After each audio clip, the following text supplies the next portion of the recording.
It all comes down to this. Game 7, Stanley Cup Final on home ice in Sunrise, Florida. And with the Panthers blowing a 3-0 series lead, tonight's game will determine the perception and direction of South Florida hockey.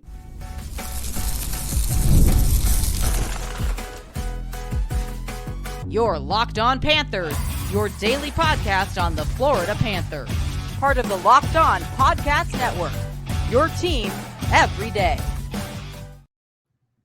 And welcome into this Monday, June 24th edition of the Locked On Florida Panthers podcast, part of the Locked On Podcast Network, where it's your team every day. Thank you for making the Locked On Florida Panthers podcast your first listen of the day. I'm Armando Velez from the Hockey News. You can follow me on X at MondoMan12, follow the show account on X and Instagram at @LO_FLA Panthers. And shout out to the everydayers who come back here and get your daily Florida Panthers fix. Today's episode is brought to you by FanDuel. Make every moment more. As playoffs wind down, the sports stop sporting like we want them to. But this summer, FanDuel is hooking up all customers with a boost or a bonus daily. That's right. There's something for everyone every day, all summer long.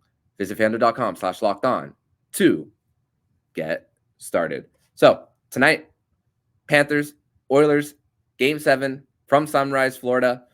There's no tomorrow. It just comes down to one game to win the Stanley Cup. And the Florida Panthers' fourth crack at it. That's the craziest part of how we got here for the Florida Panthers. But Paul Maurice even spoke about this is the moment that a lot of people dream about. They don't think about game 4 overtime winner. They think of game 7 and a clutch situation for their lives when it comes to when each of these players were kids.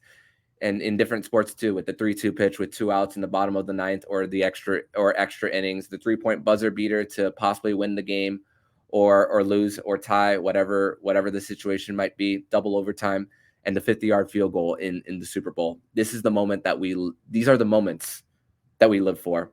The joy of victory, and unfortunately, the other side, the agony of defeat. You see both sides, and that's the life of sports and being a fan and a player and everything else.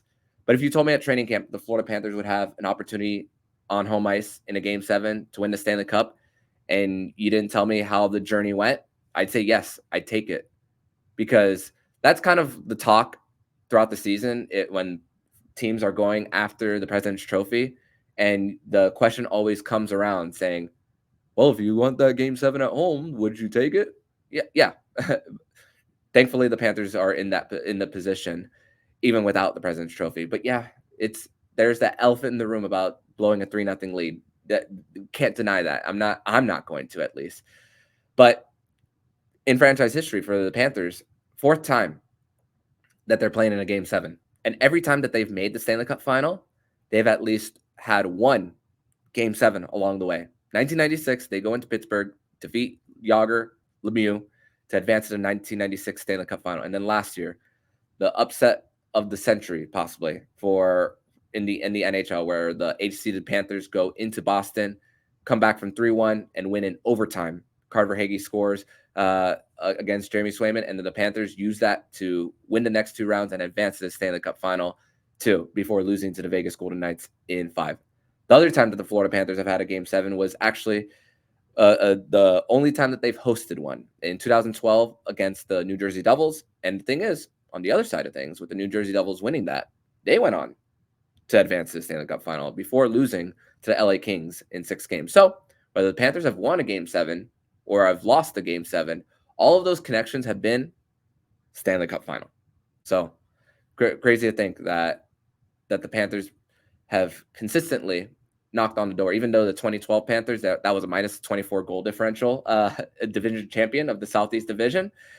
Not many people were giving them a chance to even if they got out of that round, to advance far into the postseason. But none of it matters now for these last 3 games. But this is also the 3rd time South Florida has hosted a Game 7 in a championship round. 1997 Marlins and the 2013 Heat. And we got a few things wrong along the way, from the beginning of the series to now. We thought that the Panthers' depth was going to show more. We've seen guys like Evan Rodriguez get on the score sheet, but we haven't seen too much of the 4th line or the Anton Lundell's get into the mix. Even some of the superstars like a Carter Verhaeghe and a Sam Reinhart. So has the depth for the Edmonton Oilers that has shown up versus the Florida Panthers. And thinking that with the depth guys showing up for Edmonton, but neutralizing Connor McDavid in the first three, thought that the Panthers got them where they wanted. And then Connor McDavid explodes for 8 points in 2 games.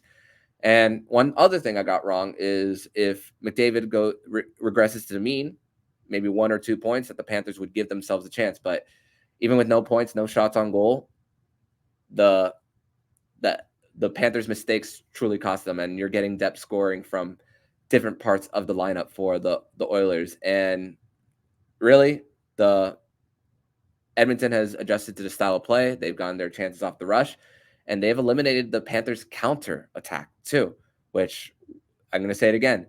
The rush chances for the Panthers between the shot attempts in games 1, 2, 3 were more than quadruple in the first 3 than what they had in games 4 through 6. So if you're not getting your forecheck going, you got to try to find something off the rush, and the Panthers just haven't found that in the last 3. 211 time that a series has gone up 3-0, only 9 of them have forced a game 7.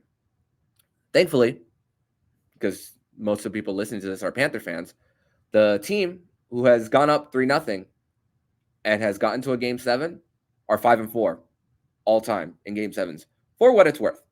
And the history of that, we spoke about the Toronto Maple Leafs coming back down 3-0 and defeating the Detroit Red Wings in 42. But the Leafs were on the other side of that, with the Red Wings trying to come back in 1945. Didn't succeed. It happened twice in one playoff round, too, in 1975. Al Arbor benched Billy Smith of the New York Islanders, Chico Resch, and they went down to win 4 straight. But then the Islanders were down 3-0 in the next series, and they couldn't get it done, where the Flyers had a +6 goal differentials in games 4 through 6. 2010, which was the very first year that I started watching the NHL, and that Philly-Boston series where in the second round, where the Flyers were down 3-0, and not only down 3-0 in the series, but down 3-0 in game 7 and came back to win in that game 7. And they went on to win, to go to the Stanley Cup Final before losing to the Chicago Blackhawks in 6. 2011 Blackhawks Canucks up 3-0. Canucks, the President's Trophy winners that year. And the Hawks were a +11 goal differential in games 4 to 6. And gave up a shorty right before overtime, before Alex Burrows, from ball hockey to playoff hero, scored in overtime to send the Canucks to the next round. And the Oilers, if there's one thing to connect a little bit, is the whole momentum going from game to game.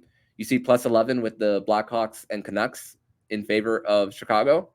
It's +13 right now for the Edmonton Oilers and Florida Panthers. So things could truly reset here in game 7. So that's a little bit of positive to take away. 2011, Red Wings Sharks.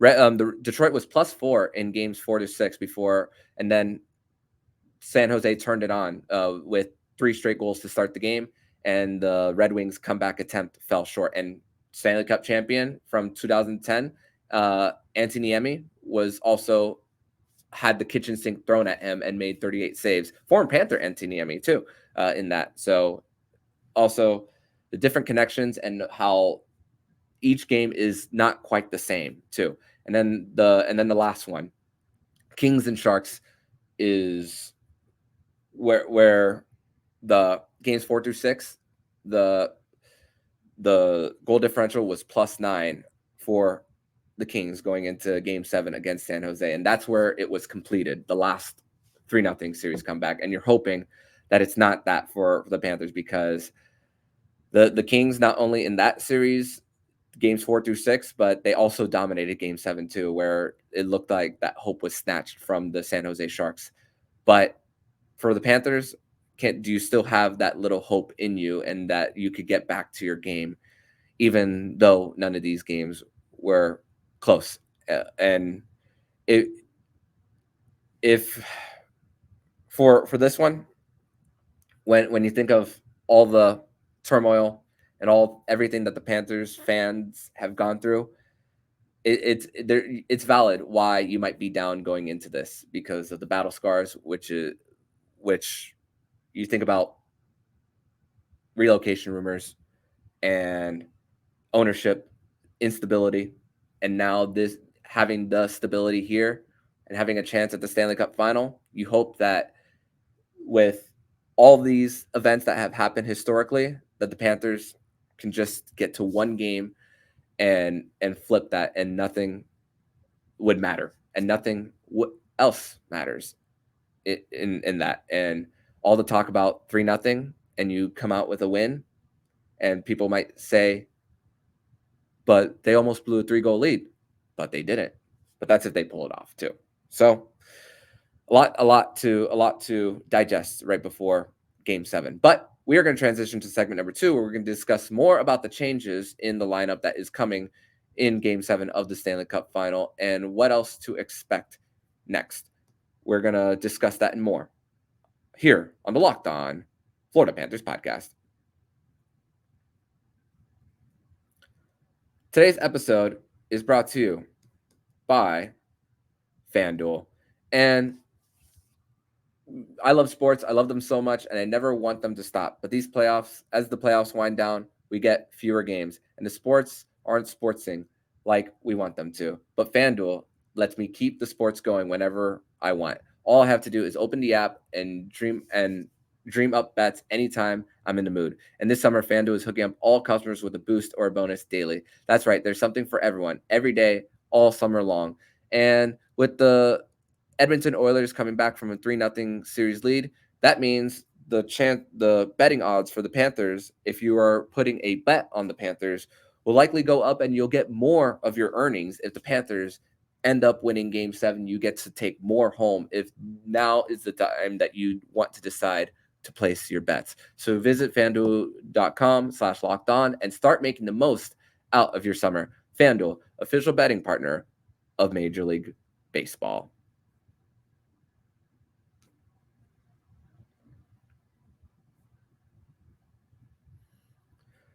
Segment number 2 here on this Monday, June 24th edition of the Locked On Florida Panthers podcast. Thank you once again for making the Locked On Florida Panthers podcast your first listen of the day. And you're watching Fox Sports or ESPN on your TV all day, have to turn down the volume with all that shouting. Make the switch to Locked On Sports today, a free 24/7 sports streaming channel program for you every day to bring you the biggest stories without all the screaming. Locked On Sports Today brings you the can't miss analysis, opinions, and news, streaming 24/7 on YouTube or the free Amazon Fire TV channels app, part of the Locked On Podcast Network, your team every day.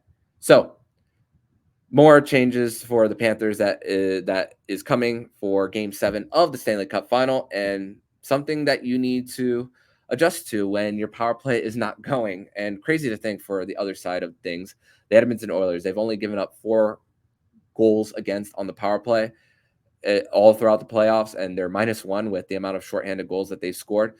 There are plenty of teams who were even eliminated in round 1 who have still given up more power play goals than the Edmonton Oilers, and they've advanced 3 rounds further and have played almost 20 games more than the other teams that were eliminated early. But one change for the Panthers is that Vladimir Tarasenko is now on power play 1, and which is pretty awesome to know that you got someone with Game 7 experience who's not afraid to get that puck into the net, and not to crap on Carter Verhaeghe too much. That's not what I want to do here. But even in the first few years of Verhaeghe being part of the Panthers, he was getting most of his goals at even strength for him. And, a little bit eased into the power play as time has gone on.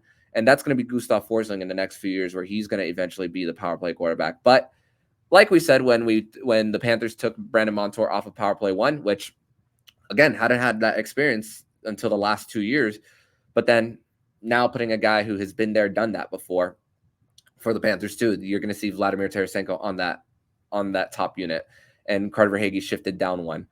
Sergei Bobrovsky and Aaron Ekblad didn't practice, but it's maintenance days, so they're going to be good to go.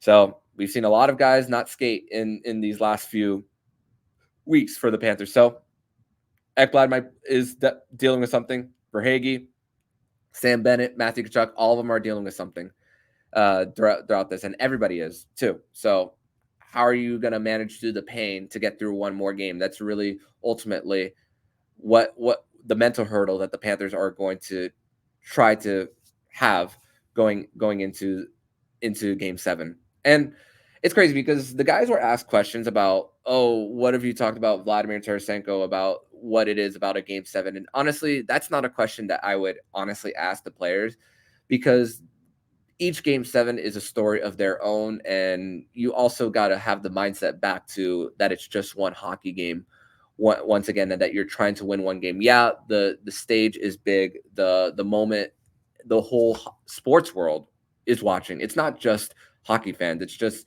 fans from all over that who are just tuning in, because not everyone is a fan of baseball, not everyone is a fan of MLS soccer.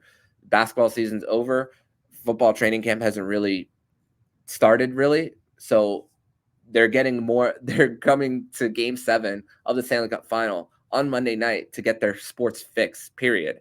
So, and the storyline of a 3-0 series comeback, possibly, multiple eyes are going to be on this game tonight. And like I said in segment number 1, the goal differential of the team attempting to come back doesn't necessarily follow the script every single time going into Game 7. But for the Edmonton Oilers, the fact that they're disrupting the Panthers in the neutral zone, where even when the Panthers get a dump and chase, there's either a defenseman there or Skinner's there to play the puck for the Panthers. You got to find a way to try to get your quick chip and chase so that you could possibly maybe do a little bit of circle around the corner, get it back to the point, and a quick one-timer for the trailer to throw Stuart Skinner off. And even if there's a trailer of a forward coming back into the slot and there's a big rebound, that you could possibly get a second chance opportunity too. So it all starts with how the Panthers really skate in the neutral zone. If they are not forced east-west, then you're liking your chances in this one. And Paul Maurice was also asked a question about dominating games. You don't need to dominate games for the Panthers. They won Game 1 without dominating. Game 2 was a big, a dominant game, which the Panthers won. But you saw the different ways of the Panthers of how they've been able to win. And even Edmonton in Game 6 of the Western Conference Final, 10 shots on goal, but they still found a way to win. It's about timing. It's about how you're able to get the quality shots over quantity too. And for Barkov, the only guy who really showed up in Game 6, you need the shooters to get something on net for him. And for Sam Reinhart, where his style of play being parked in the bumper, you're gonna have to rely on the guys like Barkov too to drive to the net, give and go, and also force those second opportunities for him, because Reinhart's not going to be the guy who's going to drive too much of that play compared to obviously Barkov. And that's really when the middle of the ice is taken away. Then if that is taken away, then Sam Reinhart's opportunities will too. And Tkachuk, his shots per game are down from the year before, not parked in that blue paint for him there. Maybe you see more of that adjustment going into Game 7. That's really what we've been hoping for. And we've seen so much perimeter-based hockey too for the Panthers. But I mean, when it comes to the style of play of Tarasenko and Verhaeghe, those are guys who could shoot from distance. But the guys who do get in the middle, they're not taking the eyes away from Stuart Skinner. And you gotta, and it all once again starts with those entries. If you could get the off-script plays from mistakes of the Edmonton Oilers. We saw the mistakes in Game 1, and we saw them in Game 3. All the games in Edmonton were strange games where it wasn't really goals off the cycle. That showed in Game 6 too. We spoke about it earlier in the series. It's happened once again too. And it's going to take a dirty goal, a greasy one, and you're not going to win tonight if you don't get a power play goal. 5-on-5, the lines for 5-on-5 for I'm glad that they're still the same for them. There's not much lineup changes that you can make anymore at this point to try to go for a Stanley Cup. This is your lineup. This is what you got. You like your confidence at 5-on-5, but if you're not getting something on the man advantage, then that affects the later part of the different parts of your game. And with the amount of depth scoring that Edmonton has had in this series, I mean, talk about Connor Brown, Zach Hyman multiple times, Dylan Holloway, Matthias Ekholm on a 4-on-4 in game 1, Mike McLeod, Henrique, Warren Foegele. All of them are getting you in transition. And those aren't guys mentioned of Connor McDavid or Leon Draisaitl, which even Leon Draisaitl came alive in game 6 too. So the Panthers, once again, are not getting situational scoring, and their one power play goal was from power play 2 with the power play just expiring. And got to try to eliminate the track meet, because for Edmonton, their speed is intimidating, and for the Panthers, they were a team that in the regular season and even parts of the playoffs, they succeeded really well against the rush, and that has turned on its ugly head in the last 3 games. And Sergei Bobrovsky, he's got to be on his A game. Goalies, yeah, they're in a different breed, and I believe him when he speaks about not dwelling on losses and at any point, and the fact that he is going to continue his routine. If you have one bad game, you move on to the next. And honestly, for Bob, the Panthers did not speak to the media after game 6. They held him out, actually. And honestly, I don't care if they held him out. Personally, you don't get much from Sergei Bobrovsky in his media availabilities anyway. He doesn't really give a lot of X's and O's. He gives a lot of credit where credit is due, and he takes the blame when it doesn't go well. So it's not really, you don't hear much game breakdowns from Sergei Bobrovsky like you do the other guys too. Very reserved individual. So I'm shrugging my shoulders whenever I saw that headline of Bobrovsky not talking to the media. So this is a legacy game for him too, coming up in Game 7 of the Stanley Cup Final tonight from Amerant Bank Arena. But we're going to continue on in segment number 3. We're going to discuss more about the impacts of winning and losing a Game 7 on home ice after blowing a 3-0 series lead. We're going to discuss that next here on the Locked On Florida Panthers podcast. Today's episode is brought to you by eBay Motors. And passion, drive, and patience. The formula for winning championships is also what keeps your ride or die alive. eBay Motors has everything you need to maintain your vehicle and level it up to peak performance. Superchargers, roof racks, exhaust kits, LED headlights, and more. Whether you're into speed, power, or style, eBay Motors has you covered. With over 122 million parts for your number one ride or die, you always find exactly what you're looking for. And with eBay Guaranteed Fit, your part is guaranteed to fit your ride every time, or your money back. Because with eBay Motors, you're burning rubber, not cash. With all the parts you need at the prices you want, it's easy to make your car into the MVP and bring home that win. Keep your ride or die at ebaymotors.com. Eligible items only. Exclusions apply. eBay Guaranteed Fit available to U.S. customers.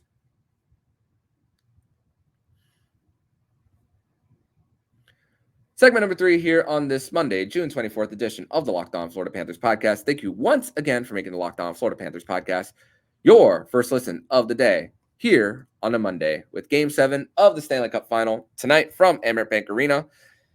And chances are it'll be the loudest rink that barn has ever been and will ever be, excuse me. And even Matthew Tkachuk even said it. It'll be loud, and it'll be tense too. And if you're a season ticket holder, you're also possibly making bank too with the amount that it's going for. The last time I checked, it was $1,200 to get in the door for Game 7 of the Stanley Cup Final. It's not just the fans in South Florida, but the people who just want to witness history one way or the other. And got to wonder for the Panthers and the Oilers what the nerves are on both teams, because Edmonton is now used to this. This is Edmonton's 6th elimination game of the entire postseason, while this is the Panthers' first. So But the Panthers have been on the brink of elimination a few times in the last 2 years. This is game number 106 of the season and 209 of the last three. So a lot. The Panthers have gone a lot through this core, and something's got to give with two stats from superstars of McDavid and Barkov, and this is according to Big Head Hockey. No player with 42 plus points has not won a Stanley Cup, and no player with 31 plus takeaways in a postseason has not won a cup. So something's got to give. And Connor McDavid, he's the Conn Smythe, whatever. I don't care about that. Voting happens like midway through the third, maybe around like 6 minutes. And the only way he doesn't win it if the Florida Panthers are up 4 goals and the result is truly never in doubt, or maybe a shutout for Sergei Bobrovsky, and if he can bounce back too, because he truly set the tone early on in game one.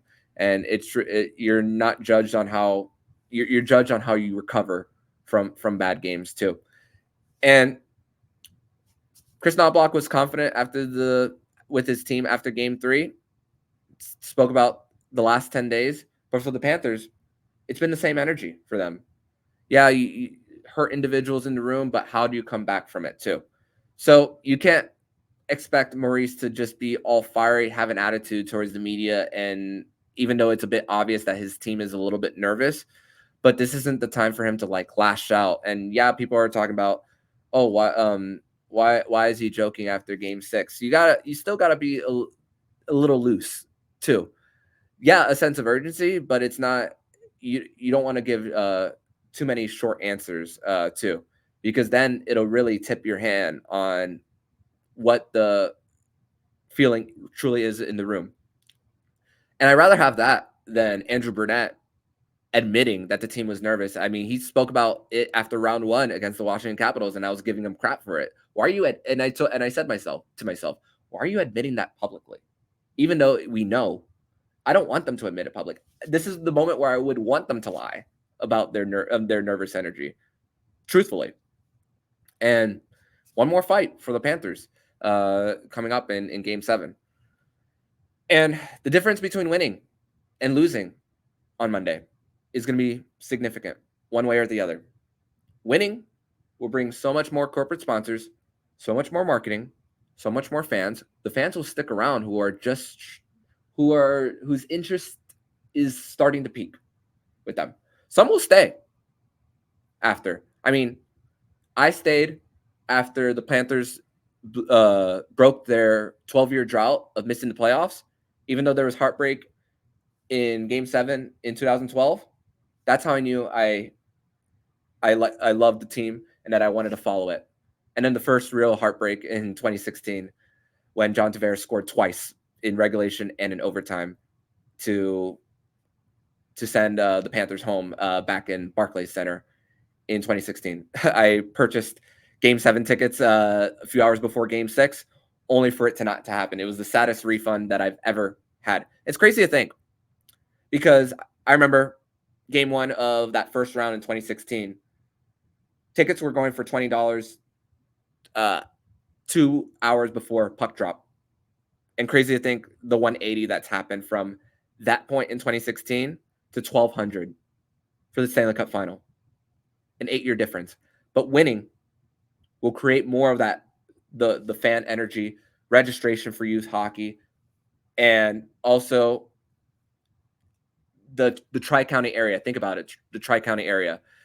For Game 6, I stopped by Duffy Sports Grill in West Kendall, which is 40 miles away from the arena. Even months ago, you wouldn't see that place packed watching the Panthers.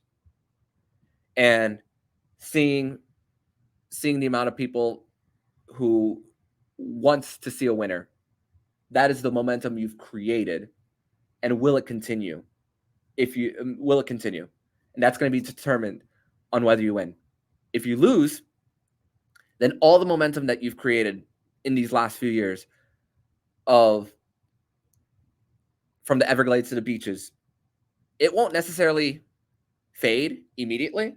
There are people who have seen this run, who are purchasing season tickets. Lower Bowl's already sold out, but the upper bowl, that is at risk for the Violas too, for them, for their bottom line, but for the buy-in and the economic impact for the Panthers, that is also what's at stake.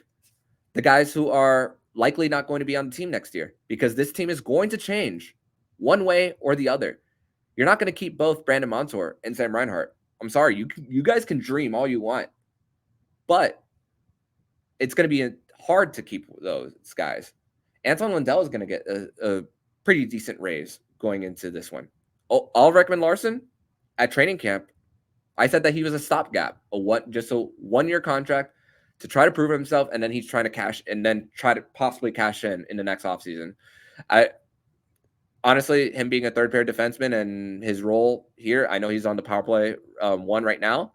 I don't see him getting a long-term deal elsewhere, but he'll want a raise from his 2.25 AAV next year, wherever it might be. And can the Florida Panthers afford him?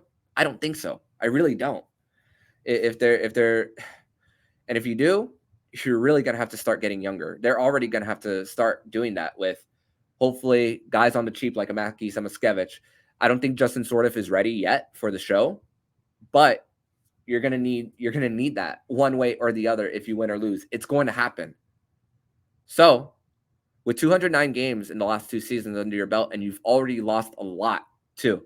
You lost Radko Gudas and Anthony Duclair last year. Yeah, you got better. Don't get me wrong. You got better after that. But how many times can you turn over the roster, and even though the core is there, and you expect to get back to this point too? That's another thing of what's in jeopardy. Paul Maurice, the most losses by head coach in the regular season in NHL history. It's hard to get back to this place a third time. That's also what's on the line too. And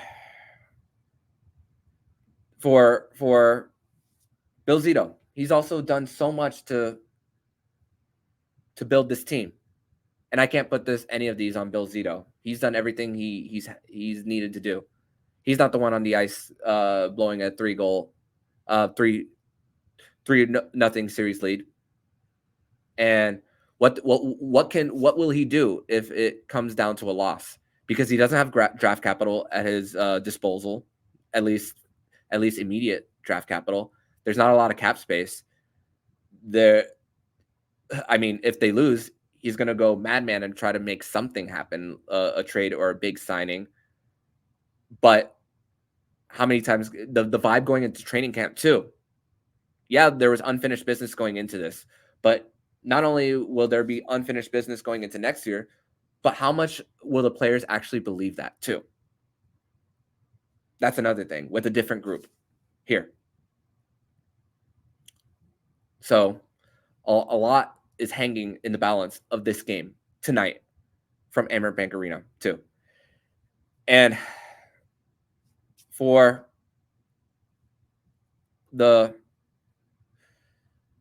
June 24th, 2024, it will go down in history one way or the other. You either win your first Stanley Cup in franchise history, or you complete the biggest choke job since 1942. Tonight is the most important game in Florida Panthers history. There's no in between. There's no moral victories.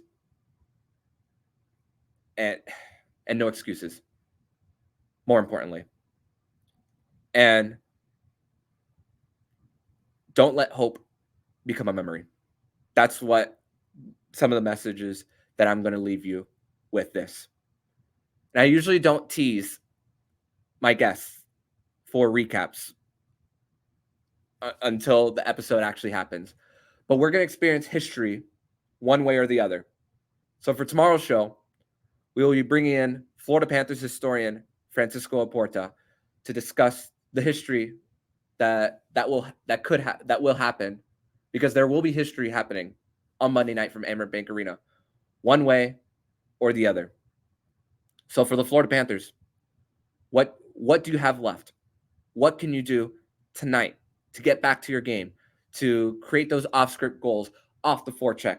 Can Sergei Bobrovsky create a big save to to get the Panthers to victory. It all comes down to one game.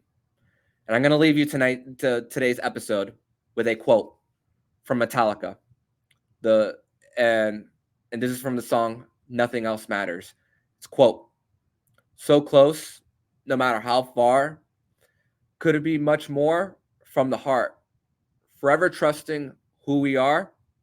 No, nothing else matters." Close quote. Thank you so much for listening to today's episode of the Locked On Florida Panthers podcast. Come back to tomorrow's edition. If the Panthers win, it's a big celebratory podcast, and we'll be filled with a lot of joy. If not, it'll be filled with a lot of sadness, anger, any type of adjective that you could come up with, but it won't be very smooth here. So hopefully we are experiencing the former. If not now, then when? Let's get it. Let's hope that the boys get it done tonight. But in the meantime, if you like what you're hearing, please subscribe to the podcast and be notified every single time the Locked On Florida Panthers podcast jumps into your podcast feed. Don't forget to also subscribe to the other shows on the Locked On NHL network, including Locked On NHL, Locked On Fantasy Hockey, Flip Livingstone, and Stu Roden, and Locked On NHL Prospects. Thank you once again for making the Locked On Florida Panthers podcast your first listen of the day. So I'm Armando Velez, signing off. And you've been listening to Locked On Florida Panthers podcast, part of the Locked On Podcast Network, where it's your team every day.